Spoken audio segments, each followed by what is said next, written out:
Le Grand Matin Sud Radio, 7h-10h. Patrick Roger. 8h08, soyez libres comme chaque matin à cette heure-ci. Le lundi, c'est avec Françoise Degois, avant de retrouver aussi Elisabeth Lévy le mardi, le mercredi, le jeudi. Bonjour Françoise Degois. Bonjour Patrick. Je sais que vous avez passé une nuit agitée en passant des coups de fil ici et là avec ce gouvernement Lecornu 2, donc nommé hier. Étrange gouvernement, hein.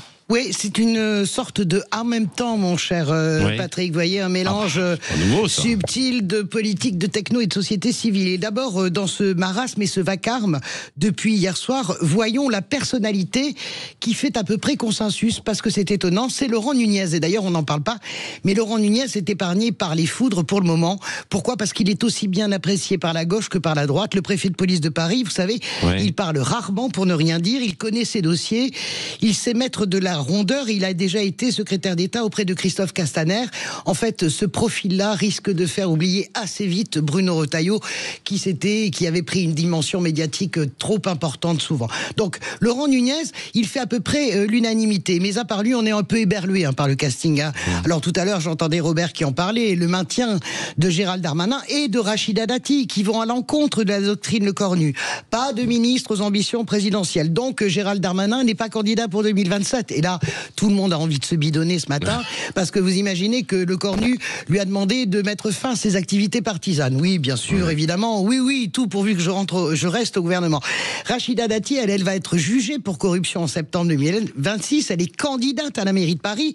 Et on lui a demandé aussi de quitter le gouvernement quand elle entrera en campagne. Mais elle est déjà en campagne permanente. Quand est-ce qu'on commence à considérer qu'on est en campagne ou pas ? Alors, pourquoi l'avoir maintenue ? C'est une vraie question. Pour le reste, les poids lourds sont sortis. Elisabeth Borne, Manuel Valls, pour ne citer que, et la fameuse société civile qui arrive, la revoilou, mon cher Patrick. C'est ça. Avec l'éducation nationale confiée à un pur techno. Alors, Édouard Geffray. Édouard Geffray, homme du sérail, comme Jean-Michel Blanquer, d'ailleurs, il est dans la ligne. On demande à voir. Monique Barbu, ancienne présidente de WWF, anti-nucléaire assumée, qui arrive à l'écologie. Alors là, on fait les yeux, un peu ronds. Et puis, Jean-Pierre Farandou, le patron de la SNCF, qui arrive au travail.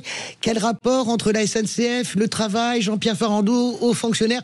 Je ne sais pas. Vous savez que la société civile, ça n'a pas marché très fort, sauf avec une seule personne. Emmanuel Macron lui-même. Souvenez-vous que c'était lui-même une recrue de la société civile quand il arrive à Bercy. Mais pour le reste, on sent quand même le retour à l'essence du macronisme. Société civile et cette phrase qui a fait fleuresque et merveilleuse. Soyez fiers d'être des amateurs. Oui, encore si ça tenait longtemps. Si on se disait, voilà, il y a des gens techno, mais qui vont... Non, mais je vous vois sourire parce que ça va durer combien de temps ? Mais je ne sais pas, en tout cas, ça va aller très vite parce que qu'est-ce qu'on vient d'apprendre ? Merci aux petits camarades de la rédaction qui viennent de nous l'annoncer. Le Premier ministre donnera sa déclaration de politique générale mardi après-midi, c'est-à-dire demain. Donc je vous donne le calendrier. Emmanuel Macron est arrivé au Caire pour le sommet de Sharm el-Sheikh. Il est arrivé pour le sommet de la paix. Emmanuel Macron va rentrer dans la nuit. Conseil des ministres demain matin avec les nouveaux entrants. Et tout de suite dans la foulée, Sébastien Lecornu fait sa déclaration de politique générale. Ça, c'est un moment très fort parce que on se disait peut-être que ce sera jeudi ou peut-être que ce sera la semaine prochaine. Si c'est la semaine prochaine, il va un peu essayer d'enfumer tout le monde. Pas du tout.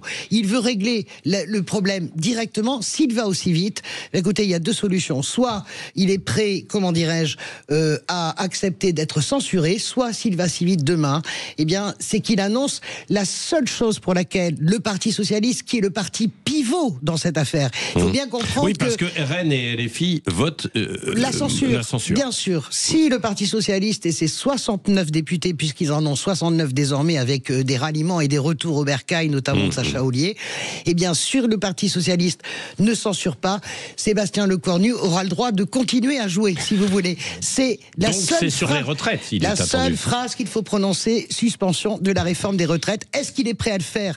Nous n'en savons rien. S'il est prêt, il continuera. S'il n'est pas prêt, demain soir, Sébastien Lecornu ne sera plus Premier ministre. Oui, un indice dans un instant. puisque l'invité de Jean-François Aquili, c'est Sylvain Maillard, qui est issu du bloc central de Renaissance. L'aile droite. Oui, mais l'aile droite. Et c'est ça. Vrai. Et pour lui, on ne touche pas à la réforme des retraites. Oui, est-ce qu'il a un peu changé? Ouais. Ça m'étonnerait qu'il censure. Ne répondez pas à sa place, ma chère Françoise de Gaulle. Vous allez revenir à 8h30 avec Robert Ménard, évidemment.